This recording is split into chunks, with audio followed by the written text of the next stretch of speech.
Welcome back to the Philly Film Room podcast. Along with Eric Sidewater, I'm Nick Waters, and today we have another great episode for you as we continue to look at the different units for the Philadelphia Eagles as the 2024 season approaches. And today we're going to be looking at the edge rushers. Hassan Reddick is out, Bryce Huff is in, and we should presumably see more snaps out of Nolan Smith. Hopefully we see a bounce back from Josh Sweat, and we still got old man Brandon Graham, who has been as effective as ever in the limited snaps he's been getting.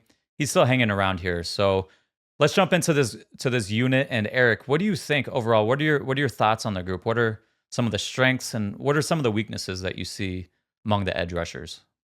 Yeah, and when I look at it compared to last year, I feel very similarly.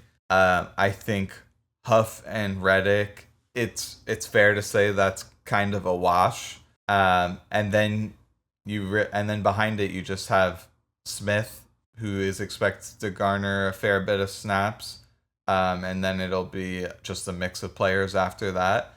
So that being said, Huff is the big strength of this unit. We'll really get to see what he's capable of in a full allotment of snaps. In our Huff video, we both thought that, yeah, his efficiency might drop a little bit, but he should be able to sustain most of his production over more snaps, just given the nature of how he wins, the variety of moves that he has, his elite burst off the line, and his better coverage instincts. Now, that remains to be seen a little bit, but from what we've seen and his pedigree being a linebacker in college and just considering how poorly Reddick was in that role, I think you were likely to see improvement. Also, Fangio likes to drop his edges. I think the stats would support even more than we did in last season. As far as the weaknesses, to me, it's depth and veterans who are highly productive. So obviously, Brandon Graham's an incredible veteran to have in that locker room or in that defensive edge room. And I think he'll be invaluable to all those guys, just kind of being in their ear, giving them tips how to get the most out of their abilities. But you're talking a guy who might only play 150 snaps. Now, if Graham's capable of it and this is his last year, I'd be fine throwing him out from a couple hundred snaps because I think he looks really good when he's on the field over the last 2 years. Specifically, his pass rush discipline, he's one of the few guys, pretty much the only guy I saw last year who was not freelancing or trying to make some crazy play in desperation to get a sack. He was collapsing the pocket really often, effective in the run. So I like him in that sense. But yeah, you're talking about Huff as the ringleader of the group, and this will only be his second year of like starter level snaps. And then Sweat is still a young player as well. Now, the other thing I mentioned, the depth, I think, is a little bit of a weakness. After those top two guys, Graham, we know he'll be limited by snaps. You don't really have that much. Now, as we stated in earlier episodes, Fangio likes to play his top players a ton, so maybe that problem solves itself. But in previous years, when the Eagles' pass rush was the best, it did seem like a good bit of that was attributable to having a really good rotation where you'd keep guys more fresh. And so that is probably a little bit of a concern.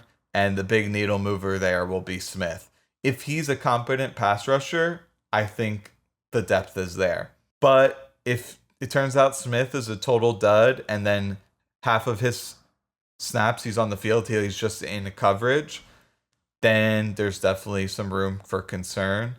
So, I don't think it's a big difference from last year talent-wise, but the coaching is really going to be what matters in terms of their actual production. Yeah, so I agree with you, especially on some of the issues. I guess I'll just touch on first what you said about depth. I think that is somewhat of a concern is a depth especially if someone gets injured, right? If Huff or Sweat goes down, who's your guy that's going to step up and take 50 to 60% of the snaps next? Brandon Graham, he's been good. I'll get to his numbers in a minute and his reserve role, but I don't think he's going to come in and start taking all those snaps, not at his age. Nolan Smith, if you go back and look at our video we touched on Nolan Smith, it was a tough rookie year. And if he doesn't take a significant step forward this upcoming season, he's not a guy that you're going to get a ton of production out of adding 60%, adding a bunch more snaps out there. So if you deal with injury at this position group, you don't necessarily have like a lot of teams that have a good third pass rusher among the edge group. Usually those guys are a little bit younger so that they can take on more snaps. I think you're kind of in an in-between spot where it's like if one guy goes down, you're going to have to really lean on the other guy, which is probably going to reduce some of his efficiency, especially as you get towards the end of games and as the season goes along. And then on top of that, you're probably going to be rotating in a bunch of other guys. Zack Baun probably gets thrown in there some. I don't think he's probably ready for it, but Jalix Hunt may end up having to play some at that point in time. We'll see what would happen with that. But I think there is some concern that if someone does get injured, I think that you're starting to have issues in terms of the depth. And if it happens before the trade deadline and they lose someone to a season-ending injury or a long-term injury, I wouldn't be surprised if they're going out there and trying to find someone to add to the group. But that's we're projecting and looking at some of the hypotheticals right now. As far as their strengths go, I think this unit is still going to be a good pass rush unit, especially when you're looking at the top 3 guys for sure. Check out the Bryce Huff video and the Josh Sweat video to get more in-depth look at those guys. But as a combined group, the first 2 guys, I think they're going to be a top 10 edge rush unit if you go through the NFL in terms of their pressure rates and in terms of their sack numbers. I think they should be top 10. So I think it should be a good unit in terms of their pass rush. I think it's also a very athletic group. When you look at Sweat and Huff, I'll start with Sweat. Sweat in the past has been in the top 5 in his get off. Huff was number 6 last year, and then he was first in 2022 in terms of his get off. So their athleticism really helps out as well. And it really pairs together with what Fangio likes to do in terms of his scheme. These guys are versatile players. They're not lumbering players. When we get into how Fangio likes to use his edge rushers, you're going to see that they're going to be used on a number of stunts. They're going to be asked to drop into coverage some. This is a versatile edge rusher group, so I think that they really fit into what Fangio likes to do. But to go with their weaknesses, I'm a little concerned about the run defense. We touched on Sweat and his run defense issues in his individual video. But I think if you look at it, Sweat's probably their best run defender among the edge rushers. BG could probably make a case, but at this point in time, he's more so holding up blocks than he is making a ton of plays in the run game. Sweat does make a number of plays in the run game. He can hold his ground. He can battle with tackles. He's got the size and the length to not only hold his ground, but to then shed and chase guys down, whether that's at the point of attack on the front side or he's having to chase from the backside. But a lot of it is mental issues, mental errors. Hopefully he can clean some of that stuff up. But I don't know, at this point in time in the league, maybe he is a guy that just plays pass first or dips inside when he should be holding, and setting the edge. We'll see. Bryce Huff obviously has not been one of the best run defenders in his career. We'll have to see how he develops. Nolan Smith, I think he's a better run defender than pass rusher right now, but even still, he's undersized. He's not a guy that's like the Jets had a guy, John Franklin Myers, a 280-pound edge rusher. He's going to be able to set the edge better than Nolan Smith does. Cam Jordan from the Saints, those are guys that really make an impact. DeMarcus Lawrence from the Cowboys, those are guys that are real difference makers in terms of the run defense. The Eagles don't really have that guy. The closest guy they have is Josh Sweat, so that does concern me a little bit. But that's not what Fangio really likes to build his defense around, having large edge rushers that can really hold their ground at the point of attack. Like I discussed in the strengths portion, versatility is really what he's after because he can do so much stuff with scheming with that versatility that it's kind of a give and a take on what you're asking for your edge rushers to do at that point in time. So having said that, how does Fangio use his edge rushers? Eric, do you have anything that you noticed on what he was doing with his edge rushers? Yeah, and I think a good way to go think about this is juxtaposing it with what the Eagles did. Um, a lot of the time, Josh Sweat was down in a 3-point stance or even a 4-point stance. And Fangio edge rushers tend to stand up most of the time. Now, from what I gathered, there is a little bit of player preference in terms of that. I don't necessarily think he mandates that they stand up. Um, and perhaps you have a little bit more information on that. But to me, Sweat is better when he's down in a stance. I think Huff could do either. That's one thing. Fangio, when it's a expected passing down, I think he gets the edge rushers. We're talking about a 4-man front, and they're standing up. They have an extremely wide alignment. I remember, I think this was back in the Jim Schwartz days. They talk about the wide 9, and his edge rushers are down in a stance, but they're, about 2 people's width outside of the tackle when they start their rush. And I saw the same out of Fangio. Now, he varies his alignments and even the personnel a lot. So it's not like he's doing this every time. Sometimes they're squeezed more in, sometimes they're wide. It really depends on what the defense is expecting. But when it's like, let's talk about a 3rd and 9 from the middle of the field and the other team's down a touchdown, these guys were lined up pretty darn wide. And that benefits a guy like Huff specifically because when you have extremely fast get off and you have this wide angle that you're coming, it allows you to get a little bit more shallow in your angle towards the quarterback. Whereas, let's say you were tight just on the outside shoulder of the tackle. If you wanted to beat him around the edge, you'd have to go straight up the field and then bend. But if you start wider, you can kind of take more of this diagonal angle, which is great because he can get a little bit more built up speed if he's going to go speed to power. He can threaten the edge more effectively, and it opens up the chance for an inside counter. So from those wide alignments, and whether it's down in a stance or standing up, I think Huff is bound to benefit tremendously. Sweat, definitely less so. Then just in terms of the coverage, rarely are you going to see a 4-man front where the edge will just drop into coverage. More often I saw it was when they went to these 5-man fronts where this is what people typically think of with the 3-4, where you have Jordan Davis over the center as a nose tackle, and then you'll have Williams and Carter squeezed in pretty tight, and then Sweat and Huff wide. That's when you'll start to see the edge rushers drop into small little zones way more often. And as we discussed in the Huff episode, we think he's well equipped to succeed in those plays. So yeah, I want to see if you had anything to add about how Fangio likes to use his edge rushers. Yeah, so they're definitely in 2-point stances the vast majority of the time. We had Desai, who was a Fangio disciple, and then before then, Gannon, who never worked directly with Fangio, always gets lumped into running a Fangio defense. They were more liberal in their use of 3-point or 4-point stances and 2-point stances, whereas it seems like the Dolphins or Fangio really liked his guys in 2-point stances. I mean, that helps you with some of your, disguising what you're going to do. You're less likely to have guys drop into coverage if they're down in a 4-point stance.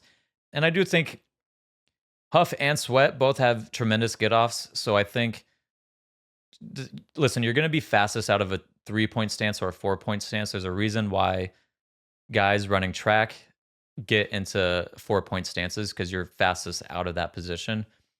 So that might slow down their get-off times, and their averages throughout the year. So that's something to pay attention to. I don't think it's a huge thing, but they're going to be fastest out of those 3-point and 4-point stances. So I hope they still have some flexibility to do that, but we'll have to see how they use their edge rushers. But I agree with you in terms of them using, aligning these guys in wide nine techniques. Both Sweat and Huff do have some power, but they have more speed to power, more build up power. They're not necessarily first step. They're gonna shock you and knock you back with their punch and with their power and their leg drive. Where you really see their power is when they get a chance to build up some speed, and then when the tackle keeps retreating and gives them their chest, they just take that and push them into the quarterback. So I think wider alignments will help them. It'll also help Jalix Hunt. One thing I didn't mention in my Jalix Hunt video that I did a pretty in-depth breakdown of him after the draft. His coaches had him in five techniques a lot, or at least a lot closer to the tackles. And he's a guy whose game is built off of his burst. That kind of takes that away when the tackles can kind of jump set you pretty quickly, or you don't have as much space to build up. Now, does that matter really so much for this season? Probably not. But if Fangio is going to be the coach next year or the year after, that will play a factor in Hunt. So I do think that helps there. But I'll just touch on some more things on how Fangio uses his edge rushers. We've touched on a number of times that Fangio is going to drop his guys into coverage. The Dolphins were fourth in percentage of snaps where they had an edge rusher drop into coverage, and that was 26% of their snaps. The Eagles were 18th last year at 12%.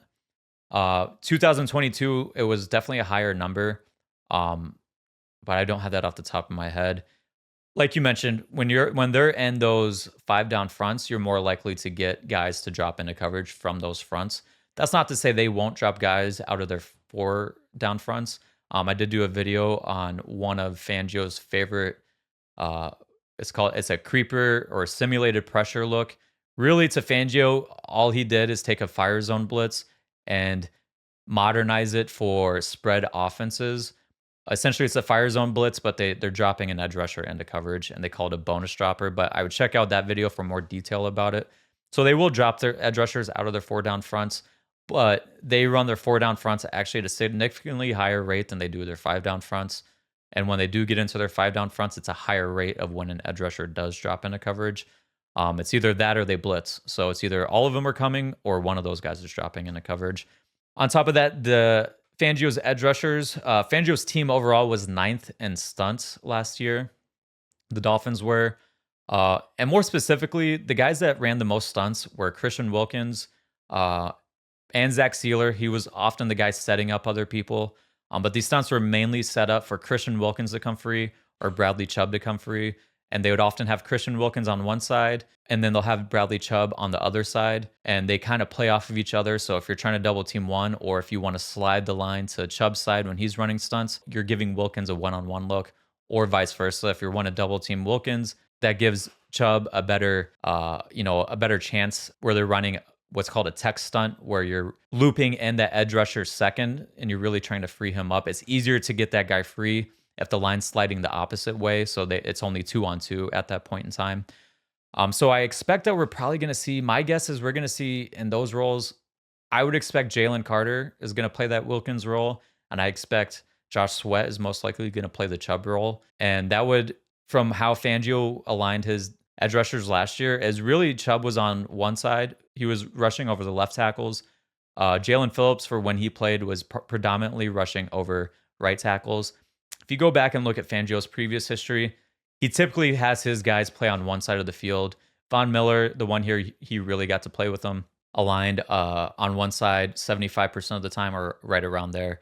The only player that kind of moved around a lot was Khalil Mack, and he only got to utilize him 1 year, and he really just moved around everywhere. He was kind of their ace.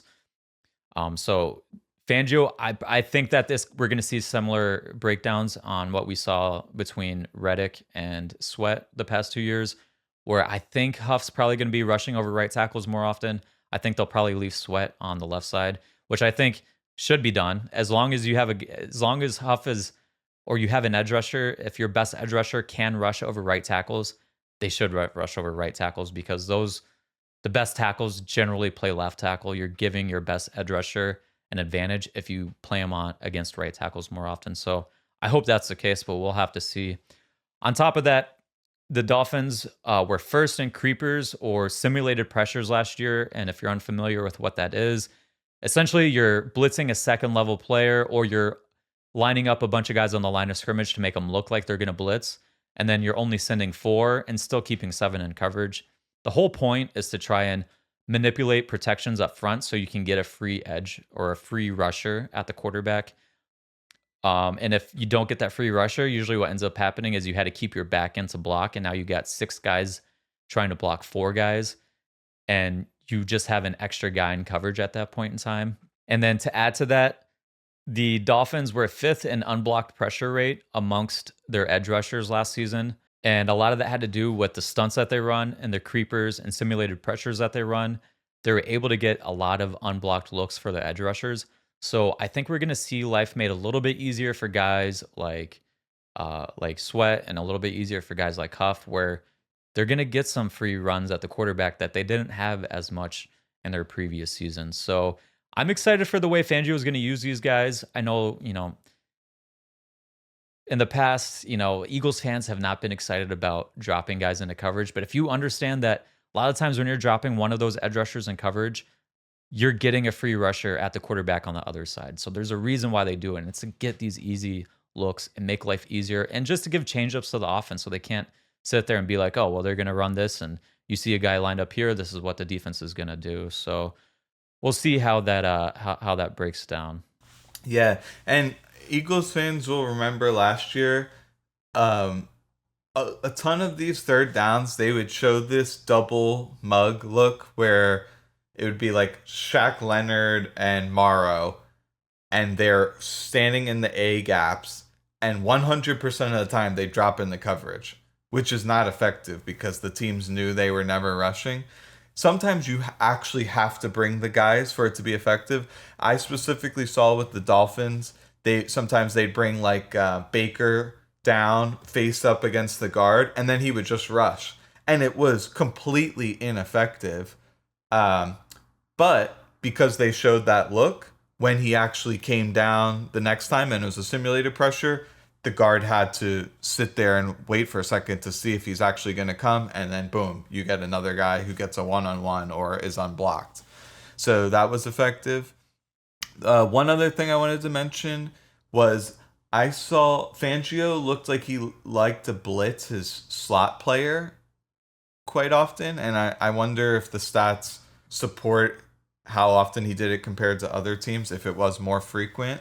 But a lot of times what I saw is they would have, like, let's say a player who's analogous to Jalen Carter on our defense as the widest player in a stance on the line, and the offense would be in a formation where the receiver was more in tight, like formations you'd see the Lions run all the time, where they're rarely spreading all of their receivers out. And this allows the slot to be pretty darn close to the quarterback at the snap, and boom, he can just get in free and get a really quick pressure.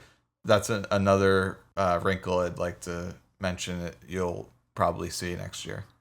Yeah, and when we get to the corner breakdown, we'll talk more about that. But they were top 10. I don't know the exact number, but they were top 10 in percentage of plays where they had a slot defender blitz, whether that was a slot corner or it was a big nickel.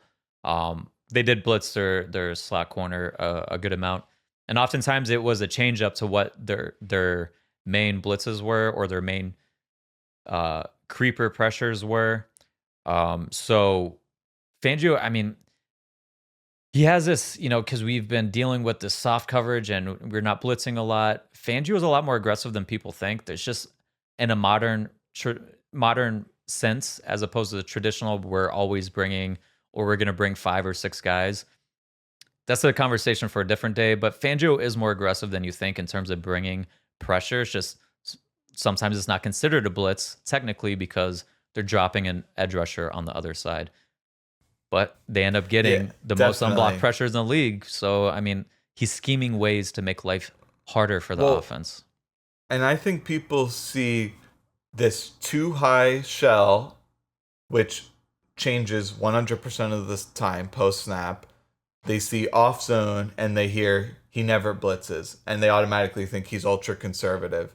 And I would Encourage anyone who has that perception to go watch Nick's video, which is titled something to the effect of Vic Fangio is more aggressive than you think. It does a great job of illustrating some of the points that was just made. Yeah, and I'll give you this for Fangio. So Fangio has been coaching for a long, long time. This pressure that I'm talking about, really, I mentioned it comes from a fire zone blitz that he's just modernized to deal with spread formations, because when fire zone blitzes earlier in the late 90s, early 2000s were really taking storm in the league, offenses countered by starting to spread defenses out, and you could kind of get mismatches, or you could take advantage of some holes in the zone. And so all Fangio did was make an adjustment and use a bonus dropper to kind of take away some of those problem areas of the fire zone blitz, especially against spread formations. So Fangio coming up coached for, I think it was like 16 seasons with Dom Capers. And if you're unfamiliar with who he is, he worked very closely with Dick LeBeau, and they pretty much, I don't know if they invented, but they really perfected the fire zone blitzes that you see that were famous with the Steelers, really became famous with the Ravens. And when the Packers won the Super Bowl, Dom Capers was his defensive coordinator. But it was a blitz heavy approach, and Fangio came up under that, coached with that guy, and he really just modernized his approach.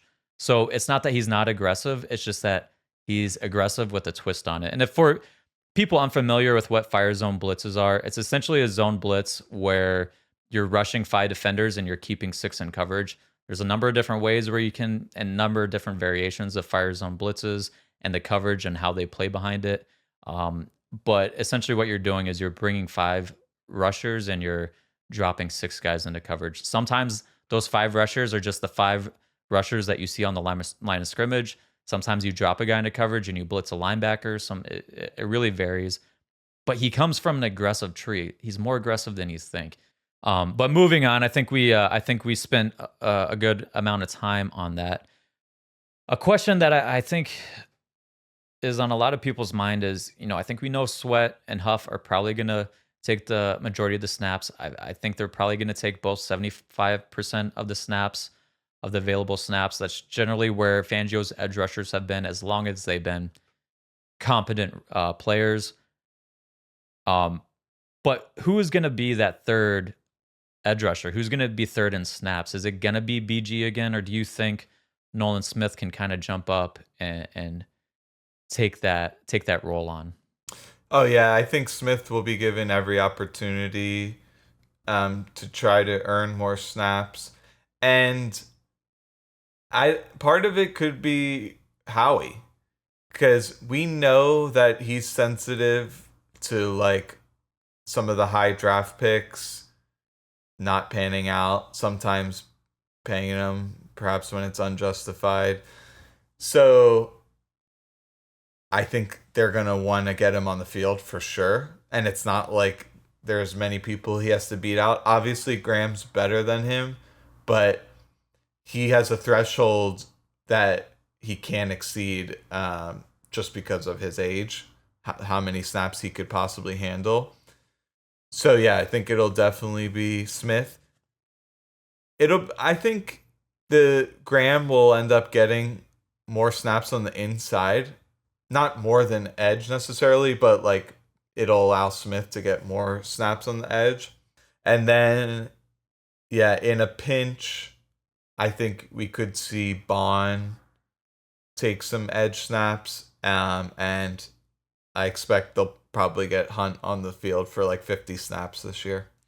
Yeah, I mean, I don't know if Hunt sees the field. It'll probably take injuries in my mind or some blowout games to get Hunt on the field. I wouldn't be surprised if he's not playing special teams, which I think he probably will. He may end up being inactive on game days. We'll have to see how things work out. Because with the way it is, I mean, I don't know where we're putting Baun into this. The Eagles have him listed as a linebacker, not outside linebacker. They have him listed as linebacker on their website. Fangio talked about him being an inside linebacker. I think he is going to play some edge snaps. I think he's going to be a guy that kind of jumps around a little bit. We'll see how it works out. But you could theoretically, your first 5 edge rushers could be Huff, Sweat, Nolan, BG, and then Baun. that doesn't leave a lot of room for Hunt, but we'll see how how everything plays out. Having said that, I'm not so sure that Nolan Smith is going to play the most amount of snaps. Howie did mention in his press conference that they do want to play, some of the rookies more, and they want to play some of those guys that they've drafted highly. And I think there will be an effort to get him on the field, especially early in the season. But if he doesn't take a step up, then it's going to be hard to keep playing him, because if you check out our Nolan Smith episode, he struggled as a rookie. We kind of expected him to struggle, and we do expect him to take a step forward, but that's not always guaranteed. If he doesn't take a step forward, it's just going to be hard to see how do you get this guy on the field consistently, to at least consistently enough to take over and play the third most snaps among the edge rushers. BG is not going to play a ton of snaps, but he still was third in snaps last year. I think he played 300 something snaps. I could see something very similar this year. I know he's getting older, but he has an old man game that can translate as he ages. And just look at some of his numbers from last year. His pressure rate was 33rd out of 150. His pass rush win rate was 11th out of 150. His real pressure rate was 19th out of the top 150. His pass rush score is 23rd out of the top 150. He's still a very effective edge rusher, and he's very effective in what he does. But I forgot if you mentioned this today or on a previous episode, but really what he does is he's a power rusher. Part of the reason why he doesn't lose lane discipline is because he's collapsing the pocket with his bull rush. He's got, like I said, he's got an old man game. Old man strength is a real thing. You can go and look at World's Strongest Man winners and find guys that won World's Strongest Man competitions and at age 34, 35. So obviously different sports, but your speed usually goes before your strength does. And Brandon Graham, I'm gonna throw the clips up on YouTube. The guy is, combined with his strength and his stature of just being so short and so stocky, he just gets into guys and plays with such good leverage. He just drives them, bulldozes them back into the quarterback. Now, part of the reason why he hasn't ever been a high sack guy in his career and a high pressure rate guy is because sometimes he has trouble finishing those rushes, but he's affecting the quarterback significantly when he does play. I do think, like you mentioned, we'll see Graham inside especially on third downs some. I don't know how much he'll play in there, but I do think he'll get a good amount of snaps inside on third downs. He played a lot towards the end of the year as that inside pass rusher. Really, I forgot which game on, but even through the playoffs, he was playing a lot, and he was very effective. His first step was really, you could tell it was overwhelming guards and centers, just how quickly he was able to get inside, and then just his short, stocky body, he was like pinballing off of guys. It was it was pretty incredible to watch for a guy that age. I mean, the guy still has a game that will translate. I don't see him really slowing down that much even this year, just not with the way that he plays. So I think he's going to be an effective player. And if, I made this point on the previous episode we talked about, when you look at football, every game matters so much more than in other sports that you don't really have time to let these guys develop. One game matters so much more in the NFL than any other sport, that one game can be the difference between you missing the playoffs or you missing home field advantage. If Nolan doesn't take that step up, I could see a situation where we do see BG end up, especially down the stretch, maybe he ends up playing more of the snaps than Nolan does. I would really like to see Nolan step up, because for the long-term future of the unit, it would be best for everyone if he can, really take on that role. But to go from like literally, he was like bottom 5, really like bottom 1% in a lot of his metrics last year among the top 150 edge rushers. That's a long road to climb uphill to really bounce back. So I do think the team and the organization wants him to play more snaps, but when it comes down to it and the coaches are on the field and they're like, we need to win this game right now and the emotions are going, are they going to go with Nolan if he's not performing over BG? It's a tough ask for me. I don't know how it's going to work out. I don't want to be in that position to ask to make that decision. So I'm glad I'm not the coach. Definitely. Yeah. I think Howie will want to get him on the field, and I could see him butting heads with Fangio where he's like, this guy has no business being out there, and he's like, but he was a first rounder. So that would be funny. But yeah, Yeah, I think Yeah. like listen, the Eagles, they're wanting to be a Super Bowl contender, but still an eye on the future. You see, they locked up pretty much their entire offense, all the key pieces for the next couple of years. So that's secure. And now they put the focus on the defense to see if they can do that. That's why they have invested all these assets in these young defensive backs. Um, and my suspicion is over the next 2 years, they're really going to try to juice up the edge group, because it's not quite where it needs to be. Pass rush obviously is a huge factor in defense, and we said that it's a good unit with the top two, but if you want to have sustained success, you need to have effective depth pieces. And this, that by all accounts, this is Graham's last year, and so you have a lot of project players after that, which is another reason. I don't want to jump the gun, but it was another reason that we kind of critiqued the Jalix Hunt pick, because while we're comfortable drafting a project player, the fact that he was 23 years old already and presumably won't be ready to play next year when you're a Super Bowl contender raises some eyebrows.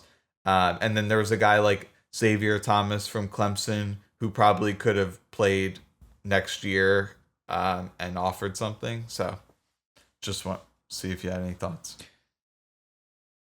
Yeah, the long-term prospects of the group are interesting, and I think we'll talk about it a little bit more in a minute. I will say this about Hunt. I think I've just rewatching Fangio's defense and how he uses the edge rushers. I can see even more, like, everyone talked about him loving Hunt because of what he can do in pass coverage, but also looking at how Fangio can also scheme his guys free runs at the quarterback or scheme them up on stunts. I think that can help Hunt get into the lineup a little bit quicker. I do think he's going to be a guy that it's going to be a couple years before we're seeing him really win one-on-one on his own consistently. But I think if Fangio is going to be around for the next couple years, I start to see more and more why he really liked Hunt, because I think he can be that guy where you can loop him around and bring him on stunts, or when you are running your creeper pressures and he's getting those unblocked looks, he's got that burst to close the space on the quarterback quick enough to make an impact instead of just it turning into an unblocked pressure. Hopefully those can turn into unblocked sacks. So I see some of the vision with that. Having said that, I still would have taken Peyton Wilson, but at the end of the day, we got to move on and roll with what we got. Now, in terms of like our long term prospects with the group, we got Huff signed to a long term contract. Obviously, we got Nolan is gonna be back next year. Hopefully, he again can take that next step forward. But this could be a situation where you might have Huff that you're confident in, and even still, we have to see Huff playing more snaps. But it may just be a situation where you have Huff that you're confident in, and then who are you confident in to be the starter after that? Sweat's going to be gone. Well, I don't know if he'll be gone, but his contract's up. BG will be gone at that point in time. Like you said, I think they're going to start to look into retooling this room for the long term going into next season. And by all accounts, if you look at early mock drafts, it appears to be a very deep edge rusher group, just from first looks. So, I think that really kind of aligns with what the Eagles want to do. But at the same time, the Eagles don't like starting rookies. And a lot of contending teams don't like starting rookies. So are they just going to rely on a rookie? Really, really need Nolan to take that step up. But on that topic, do you think, we haven't talked about Sweat's contract. Do you think there is a world where Sweat could come back next year? Yeah. I think if he looks like he did in 22, and Smith, Hunt, Baun, all those guys amount to essentially nothing, they're going to be very desperate to have another starting edge. And that's when you could start to bring him back, because he'll have familiarity with the team and the coaching, as opposed to trying to find someone comparable to him on the open market. That's the scenario I would see. Now, on the flip side, if one of those young guys shows promise and Sweat still looks undisciplined, then yeah, that's a scenario where I would see they'd move away from him. And it's tough. It's tough to find good edge rushers. So just the scarcity could force them to try to sign him, and it's also hard to get them for a bargain contract because of how valuable they are. One guy, maybe we'll revisit this in a year. I have my eye on who signed a 1 year contract is Josh Uche, Uche. Yeah, I knew and you were he gonna say signed that. for you did. Yeah, He that's the guy. signed for I blew my mind how cheap he signed. I was like, why the hell would the Eagles not do that? But it seemed like he so wanted to go back to the Patriots. I looked into it a bit because it made no sense to me. And apparently, he got along famously with the coaching staff. Their defense is good overall. And it was still, he could have got, I heard, up to 7 million from another team, but maybe a very short term contract. So if he had a prove it deal 1 year and he has good production this year, then he could get the bag. So in that sense, it could make sense for him.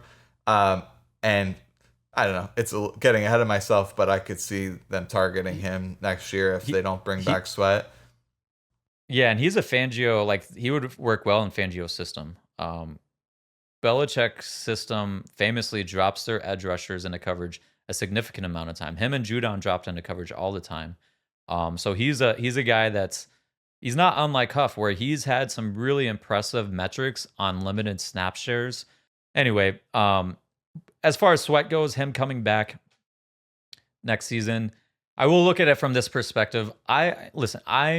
If you look at the Sweat video, I'm a Sweat fan. I'm a Sweat truther. I think he will have a bounce back year, and bounce back is probably anywhere between like we mentioned, 9 to 12 sacks. I'd love to have that as your second edge rusher.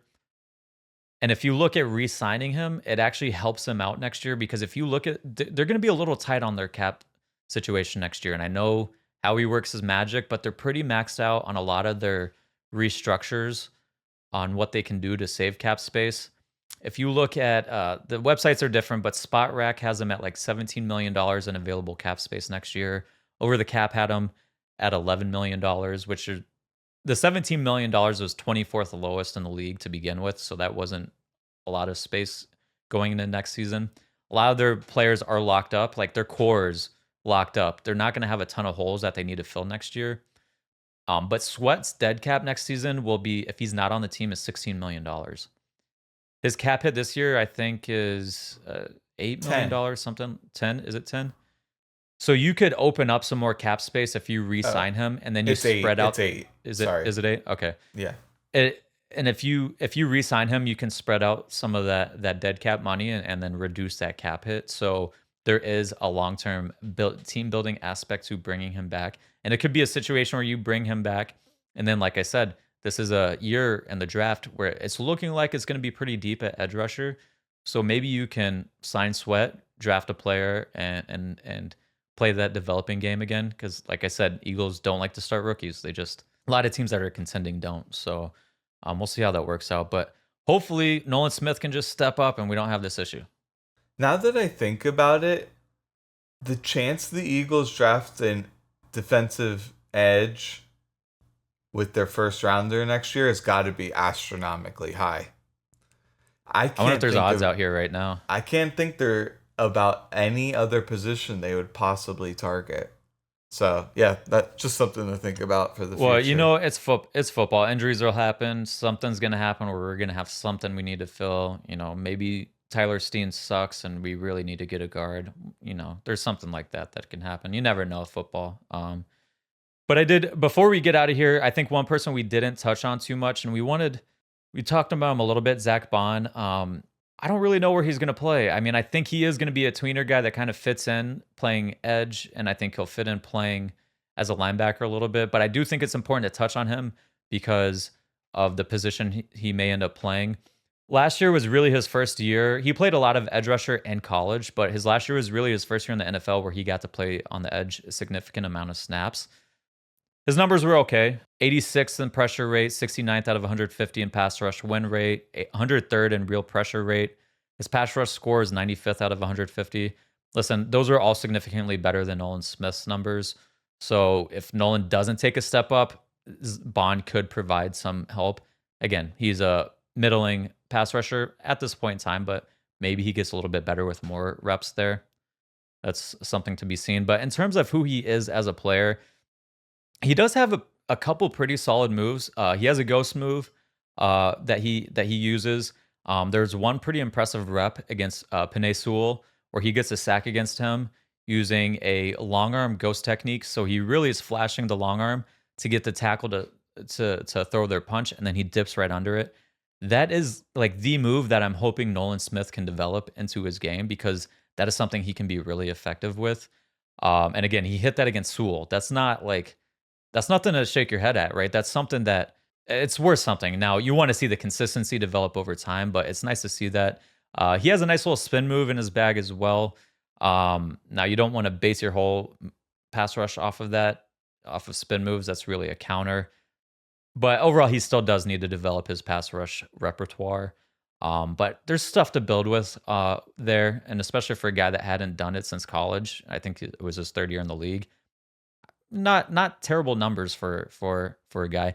He plays with a high motor, so he does chase down a lot of these plays from behind, or he does clean up a lot of times when quarterbacks get pushed off their spot. And even though he's undersized, I think the Eagles list him at 225 pounds. You can tell he was received good coaching coming from Dennis Allen's coaching staff. Dennis Allen, for whatever you think about him as a head coach for the Saints, is a very good defensive coordinator. And you can tell that this guy is well coached. Even though he's undersized, he's able to hold his own to a degree against tackles and definitely against tight ends. But it really helps him, play in the run game.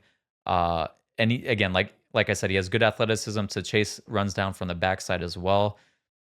But he will get moved by offensive tackles, so it's not a guy that you're necessarily trying to throw out there. Hopefully, if you get him out there, you're lining him up over tight ends because he can really win against those guys. But at the end of the day, I do think Zack Baun is going to contribute in some way. Injuries will happen. He can fill in at linebacker. Today he was taking first team reps with Nakobe Dean not practicing at linebacker. He can fill in on the edge if you're dealing with just trying to get those extra. The fourth edge rusher gets usually like 8 to 10 snaps a game, or if someone gets injured, I think he's the guy that's going to fill in there. But Baun is going to play somewhere, and maybe not a ton of snaps, but he's going to play, and it's someone that you need to keep your eye out for. So I don't know if you had any thoughts on Baun before we get out of here. Yeah, he's a lock in my mind to make the team, barring injury. Number one, he has the potential to be a special teams ace, especially with this new kickoff format. You mentioned his relentless pursuit, and from what I've gathered, he's a competent tackler. I think he projects very well in that new kickoff format. He can also cover punts. And I watched that play you're talking about where he beat Sewell. That's incredible. I mean, how many sacks did Sewell give up on the entire season? It was not really a fluke. Now, not a fluke in the sense that he pulled the move off perfectly and beat Sewell. Now, it could be a fluke in the sense that he can't pull that off consistently. Otherwise, this guy would have been paid a lot more money and would be starting somewhere. I think the fact that he has versatility to play as an inside backer or the edge is very valuable just for depth.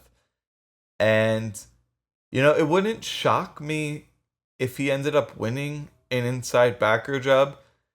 Now, I'm not saying they're the same kind of player, but one of the guys I was watching a lot of in the offseason because I wanted the Eagles to upgrade linebacker was Blake Cashman.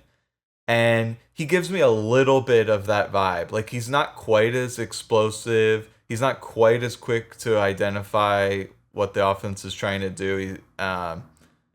He's not quite as fluid in coverage, but he's 75% of that, and that could be valuable. So who knows? Baun might surprise some people. And yeah, I think at the very least, he's a great special teamer.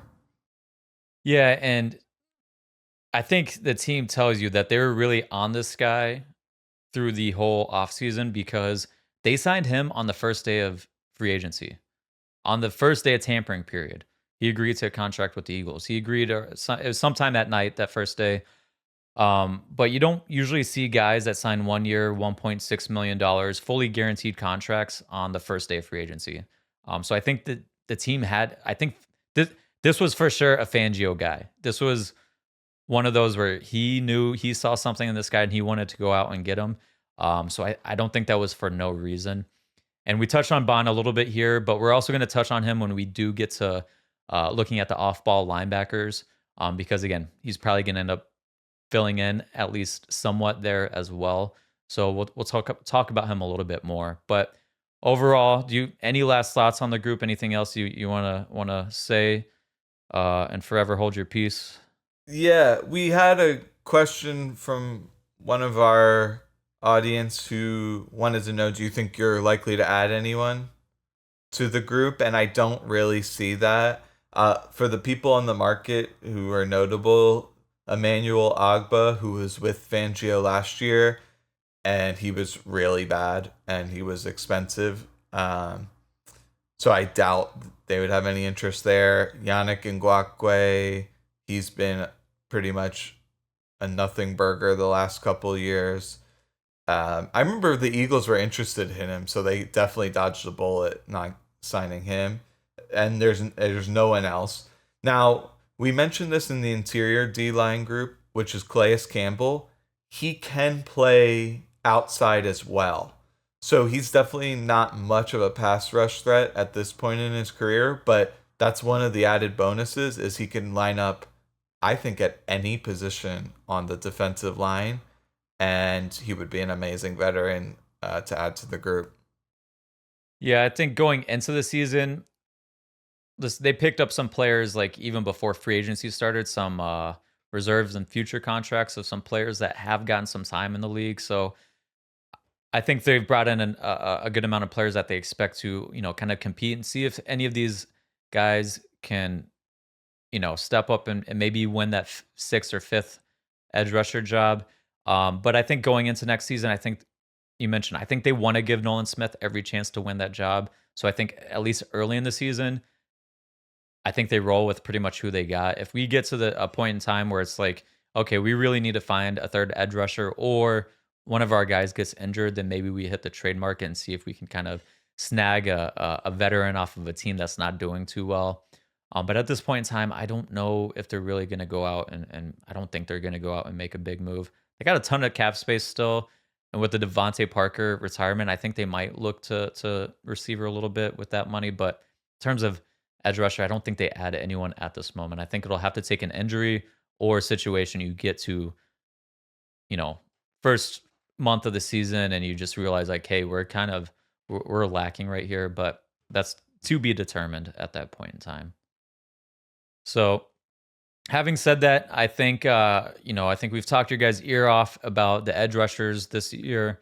Let us know what you think about this position group in the comments, and make sure to stay tuned. We'll be continuing on the defense for the next couple of episodes, and as the season progresses or the off season progresses, we'll continue to touch on the rest of the position groups as well.